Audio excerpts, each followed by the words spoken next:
Hey there. Welcome back to the All Things Soggy Buns podcast. Today, we're doing a deep dive into something pretty special. Oh, yeah. Um, Smoked brisket, but not just any brisket. We're talking about the art of smoking it on a pellet smoker. You got it. And there's a good reason everyone's suddenly obsessed with brisket. Mm-hmm. When it's done right, the flavor and tenderness are just out of this world. Absolutely. And speaking of doing it right, Yeah. here at Soggy Buns, Yeah. our Maryland-based food truck and catering service, we're known for our incredible smoked brisket. It's true. We get tons of questions about how folks can recreate that magic at home. They do, and that's why this deep dive is so perfect. We're going to break down all the steps, tips, and even some insider secrets to help you master smoking brisket on a pellet smoker. Okay, so let's kick things off with the basics. Okay. Why are pellet smokers such a great choice for brisket in the first place? Well, one of the biggest advantages is the consistent temperature control. Okay. Pellet smokers are fantastic at maintaining that low and slow heat. That's crucial for breaking down those tough brisket fibers and transforming them into melt-in-your-mouth goodness. So it's like they're designed for the patience Exact. this cut of meat demands. And they're incredibly user-friendly, too. Yeah. Even if you're a beginner, a pellet smoker takes a lot of the guesswork out of smoking, allowing you to focus on the flavor. Makes sense. Yeah. But before we even get to the smoking part, Okay. let's talk safety. Sure. I'm always a little nervous around fire. Yeah. So what are some precautions we should take when working with a smoker? That's a great question. Yeah. Safety should always be the top priority. First and foremost, always have a bucket of water nearby Yeah. in case of any flare-ups. And a fire extinguisher is non-negotiable for any kind of grilling or smoking. It's better to be safe than sorry. Absolutely. Yeah. You know, you mentioned we'd need a good supply of pellets Yeah. before we dive into the different types and their flavors. Okay. What other essential equipment should we have on hand? Great point. Besides the smoker and pellets, you'll definitely need heavy-duty aluminum foil Okay. for wrapping the brisket later on. A good pair of tongs is essential for handling that hot brisket, too. Oh, yeah. You don't want to be fumbling around with a fork and risk dropping it. Definitely not. Anything else crucial to the process? Of course, a reliable thermometer is an absolute must-have, Okay. monitoring the internal temperature of the meat Right. throughout the smoking process is key to achieving that perfect doneness. Okay, thermometer check. All right. So we've got our smoker, pellets, foil, tongs, and thermometer. That's right. Now let's talk about those pellets. Okay. You mentioned different types earlier. What are your go-to choices for a brisket?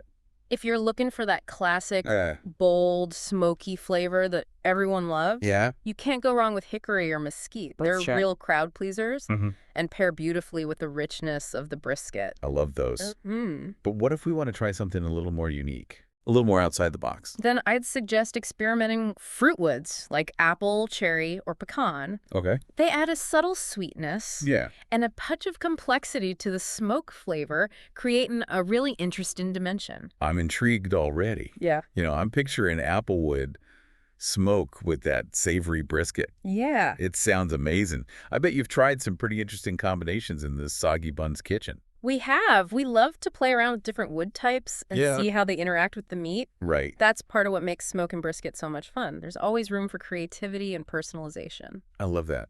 And speaking of Soggy Buns, Oh, yeah? for our listeners who are in the Maryland area and want to experience these incredible flavors firsthand, Yeah. you can find us at soggybuns.com. That's right. That's buns with a Z. Uh-huh. We've got all sorts of mouthwater and barbecue delights, We do. including, of course, our famous smoked brisket. But if you're up for the challenge of smoking your own brisket, Yeah. let's continue our deep dive. Okay. Now that we've covered the smoker, pellets, and equipment, Yeah. let's move on to the star of the show, the brisket itself. Sounds good. Okay, bring on the meat. When I'm at the butcher shop, Yeah. what exactly should I be looking for? Ideally, you want to get what's called a whole packer brisket. Okay. This is the entire brisket, typically weighing around 13 pounds. Oh, wow. And it includes both the flat and the point, Mm-hmm. which are the two main muscles. Why is a whole packer better than just getting, say, a flat or a point? Wouldn't a smaller piece cook faster too? It might cook faster, Yeah.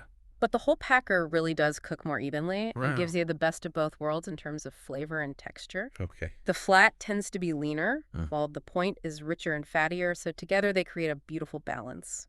Okay, so whole packer it is. Now, once I get this massive brisket home, what's the first step? Time for a little trimming.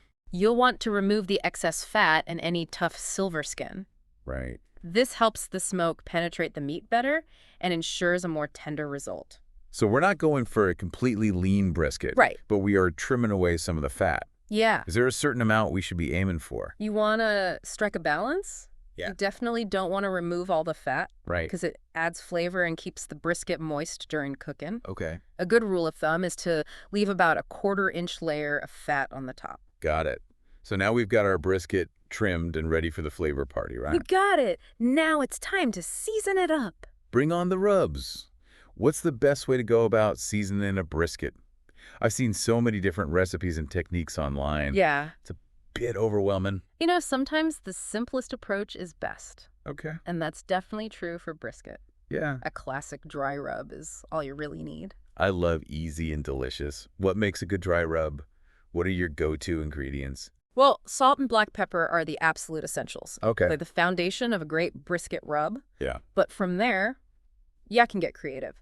Garlic powder, onion powder, paprika, those are all great additions. Okay. Ya can even experiment with a touch of brown sugar for Yeah. a little sweetness. So salt, pepper, and then customize from there. Yep. That seems manageable. But once we have our perfect blend, Yeah. when do we apply it? Do we rub it on right before it hits the smoker? Actually, I have a little trick Okay. that can make a big difference. Okay. Apply the dry rub to the brisket the night before you plan to smoke it. Really? Mm-hmm. I've always seasoned it right before cooking. Yeah. What's the benefit of doing it the night before? It's like a dry brine. Okay. That overnight rest allows the salt to work its magic, Yeah. penetrate in the brisket, and really enhance in the flavor. Mm-hmm. It seasons the meat from the inside out. Wow, that's a game changer. It is. I never thought of that. So we trim the fat, apply the rub the night before, and let those flavors meld. Yeah. What happens next in our brisket journey? Well, then comes the fun part. Firing up that pellet smoker and getting the smoking process underway. All right, let's talk smoke. But before we dive into the details of that, I think it's time for a quick break. Welcome back, brisket enthusiasts. We're fired up to continue this journey with ya, Yeah. exploring the ins and outs of smoking brisket on a pellet smoker. And remember, if you're loving this deep dive and you're craving that authentic smoky flavor, Yeah, you can always visit us at Soggy Buns. that's right. We're a Maryland-based food truck and catering service, serving out some seriously delicious brisket and other barbecue delights. Absolutely. But for those of you who are ready to tackle this culinary adventure at home, Yeah. let's pick up where we left off. We've prepped our brisket. The rub has worked its magic overnight. Yeah. Now it's time to fire up that smoker. All right, let's talk smoke. Okay. What temperature should we be aiming for? Okay. I've heard different opinions on this. You're right. There are a few different approaches. The classic low and slow method Yeah. involves smoking the brisket at a lower temperature, Okay. around 225 degrees Fahrenheit. Okay. This allows the meat to cook gently and evenly over a longer period, resulting in that melt-in-your-mouth tenderness we all crave. So patience is key here, right? We're not rushing this process. Exactly. Brisket needs time to break down its connective tissues Mm-hmm. and develop that incredible flavor. Yeah. Rushing it will only lead to disappointment. Okay, low and slow it is. Mm-hmm. So we've got the smoker preheated to 225. All right. Do we just throw the brisket in there and walk away for a few hours? Not quite. Okay. While pellet smokers are known for their consistent temperature control, Yeah. it's still important to monitor the meat throughout the cooking process. Right. And speaking of monitoring, Yeah. what's the best way to know when our brisket is cooked to perfection? That's where a trusty thermometer comes in, right? Right. We need to keep a close eye on that internal temperature. Okay. But what temperature are we actually looking for? Yeah, that's a great question. For brisket, the magic number is 195 degrees Fahrenheit Okay. in the thickest part of the point. Okay. This ensures that the connective tissues have fully broken down Right. and the meat is incredibly tender. Got it. 195 degrees. All right. But I've heard of something called the stall, Yeah. where the temperature seems to plateau for a while. Is that something we should be worried about? The dreaded brisket stall. Okay. It's a phenomenon that can strike fear into the hearts of even the most seasoned pit masters. Hmm. Okay, you're making me nervous. Yeah. What exactly causes this stall, and what can we do about it? Essentially, the stall happens when moisture evaporating from the surface of the brisket cools the meat down, Okay. temporarily halting the rise in internal temperature. It's like the brisket is hitting a pause button. So how do we get it unpaused? Do we just have to wait it out? There are a couple of strategies to overcome the stall. One common approach is to wrap the brisket in aluminum foil or butcher paper. Okay. This helps to trap heat and moisture Mm-hmm. and get the cooking process moving again. Interesting. So wrapping isn't just for the second stage of cooking, Right. like we'll talk about later. Yeah. It can also be a stall-busting technique. Exactly. It's a versatile tool in the brisket smoker's arsenal. Right. Another option is to slightly increase the smoker temperature. Okay. This can help to push through the stall, Yeah. but you need to be careful not to go too high or you'll risk overcooking the brisket. So patience and a bit of strategy are key here. Yeah. And if we do hit a stall, we don't need to panic. Yeah. We just need to adjust our game plan. Exactly. Now let's talk about another technique that can add a whole new dimension of flavor to your brisket injecting. Injecting. Yeah. Like with a marinade. Tell me more about that. Injecting a marinade directly into the brisket Okay. is a fantastic way to infuse moisture and flavor deep inside the meat. It's like giving your brisket a flavor boost from the inside out. Right. I'm intrigued. What kind of marinade would you recommend for brisket? Mm-hmm. Are we talking something tangy, something spicy, something sweet? You can go in a lot of different directions, Okay. depending on your taste preferences. Yeah. A simple mixture of beef broth, garlic powder, and onion powder is a classic choice. Okay. But you can also get creative and add things like Worcestershire sauce, soy sauce, or even a touch of hot sauce for a kick. Okay, so injecting opens up a whole new world of flavor possibilities. It does. I'm definitely going to have to experiment with that. Yeah. But let's say we've got our brisket seasoned, Right. injected, and smoking away at a nice steady temperature. Yeah. What's the next major step in the process? Well, at some point, we're going to transition to the second stage of cooking, Okay. which involves wrapping the brisket. Okay, the wrap. Yeah. I know this step is all about locking in moisture and tenderness, That's right. but I'm curious about the different wrapping materials. Okay. I've heard about both aluminum foil and butcher paper. Yeah. What are the pros and cons of each? That's a great question. Both options have their advantages and disadvantages. Yep. Aluminum foil is readily available Mm-hmm. and does a fantastic job of sealing in moisture, Yeah. but some folks find that it can create a bit of a steaming effect, Right. resulting in a softer bark Yeah. and a slightly less intense smoky flavor. So if I'm a fan of that super crispy bark, Yeah. foil might not be the best choice. Exactly. If you're after maximum bark, Mm-hmm. butcher paper might be a better option. It's more breathable, Yeah. allowing some of the smoke to continue penetrating the meat Right. while still trapping in moisture. Yeah. It tends to produce a brisket with a slightly firmer texture Okay. and a more pronounced bark. Okay. So foil for maximum moisture, Right. butcher paper for a more intense bark. Yep. It sounds like a personal preference based on what you're looking for in your brisket. Exactly. And there are even some folks who choose to skip wrapping altogether. Yeah. But that's a topic for another deep dive. Another time. I'm already intrigued. Yeah. But for now, let's stick with the basics. Right. We've chosen our wrapping material, Okay. carefully swaddled our brisket, and placed it back in the smoker. What happens next? At this point, we typically increase the smoker temperature slightly Okay. to around 275 degrees Fahrenheit. Okay. This helps to finish cooking the brisket and develop that beautiful bark. So we're cranking up the heat a bit, Yep. but we're still relying on that thermometer to guide us right. Absolutely. We're aiming for 195 degrees in the thickest part of the point. Don't rely solely on time. The thermometer is your best friend when it comes to judging doneness. Got it. We've smoked our brisket low and slow, Yeah, navigated the dreaded stall, that's right. wrapped it up for a moisture boost, Mm-hmm. and patiently monitor the temperature. Mm-hmm. Now we've hit 195 degrees. All right. Is it finally time to eat? Almost. But Yeah. before we dive into that delicious brisket, there's one more crucial step that can make or break the final result. Restin'. All right, restin'. Yeah. I know it's important, but I'm always tempted to just cut into that brisket right away. Yeah. Why is restin' so crucial? Think of it this way. During the long cooking process, Okay. all those delicious juices inside the brisket are in a bit of a frenzy. Okay. Restin allows those juices to redistribute throughout the meat, resulting in a more flavorful, Yeah. more tender, and more juicy brisket. So if we skip the rest, we risk losing all that juicy goodness. Exactly. If you cut into the brisket too soon, those juices will just run out onto the cutting board, Right, yeah. leaving you with a drier, less flavorful brisket. Okay, no cutting board rivers of brisket juice. I'm convinced resting is key. Good. But how long should we let it rest? At least an hour is ideal. Okay. But you can even rest a brisket for several hours Well, without yeah. any negative effects. Okay. In fact, the longer you let it rest, Yeah. the more tender and flavorful it will become. So if I'm planning a brisket feast for a crowd, Mm-hmm. I can smoke it the day before and let it rest overnight. Exactly. It's a great make-ahead dish. Yeah. Just make sure you keep it warm while it rests. Okay. A cooler or a low oven works well for this. Great tips.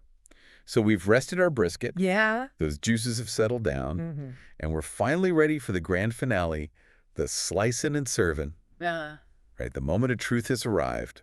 We've patiently smoked our brisket, let it rest, and now we're ready to slice into this masterpiece. But I have to admit, I'm a little intimidated. Yeah. Is there a right way and a wrong way to slice a brisket? You're right to be cautious. Slicing is the final step, and it can make a big difference in the tenderness and overall enjoyment of your brisket. The key is understanding the grain of the meat and slicing against it. Okay, we've mentioned slicing against the grain a few times, but I have to confess I'm not always sure I can identify the grain. Are there any visual cues that can help us out? Absolutely. Look for the long strands of muscle fibers running through the brisket. Those are your grain lines. You'll want to slice perpendicular to those lines, as if you're cutting across a piece of wood. That's a great analogy. So we find those grain lines and slice across them. Are there any other tips for getting those perfect tender slices? One trick that can help is to trim off the pointed end of the brisket, known as the decal. Okay. This gives you a more uniform, flat surface to work with, making slicing a bit easier. Okay, so trim the decal for easier slicing. What about thickness? Are we aiming for thin slices for sandwiches, thick slices for a more substantial bite, or is it a personal preference? It really comes down to how you plan to serve the brisket. Thin slices are great for sandwiches, while thicker slices are perfect for plating alongside your favorite sides.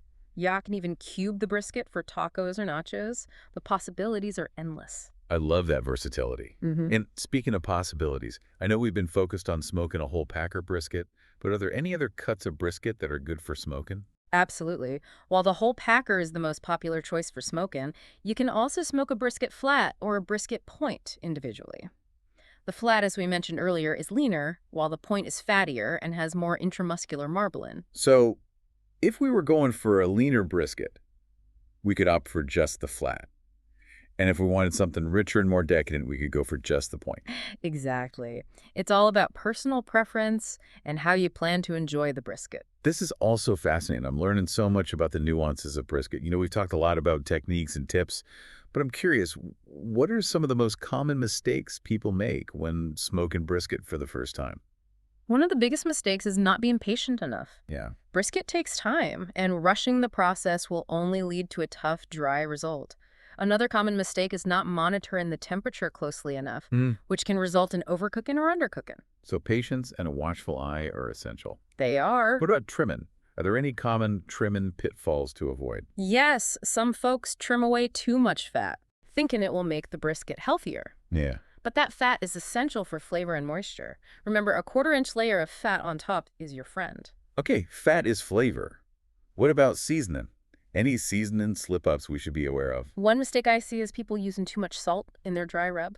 Remember, a little salt goes a long way, and you can always add more to the table if needed.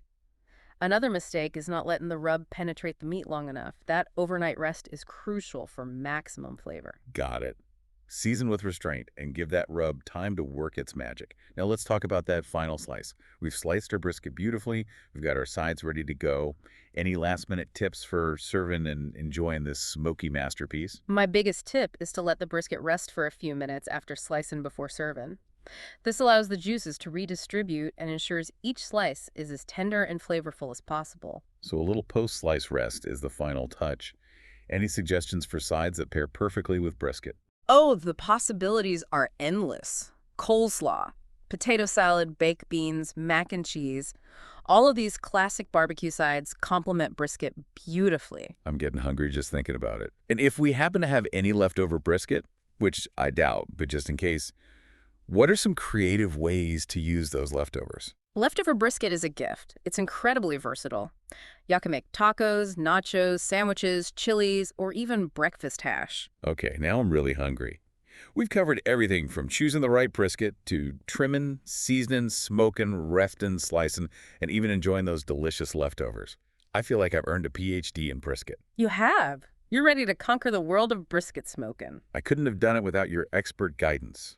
And for our listeners who are craving that smoky, melt-in-your-mouth brisket experience but maybe aren't quite ready to tackle it at home, you can always visit us at Soggy Buns, our Maryland-based food truck and catering service. That's right. Come on down and let us handle the smoking for you. You can find our location and menu at soggybuns.com-dan. That's buns with a Z. We can't wait to share our passion for brisket with you. And that brings us to the end of our deep dive into the art of smoking brisket on a pellet smoker. Thanks for joining us on this delicious journey. It's been a pleasure sharing our knowledge and tips with you. And a huge thank you to our listeners for tuning in to the All Things Soggy Buns podcast. We'll catch you next time for another mouthwatering adventure.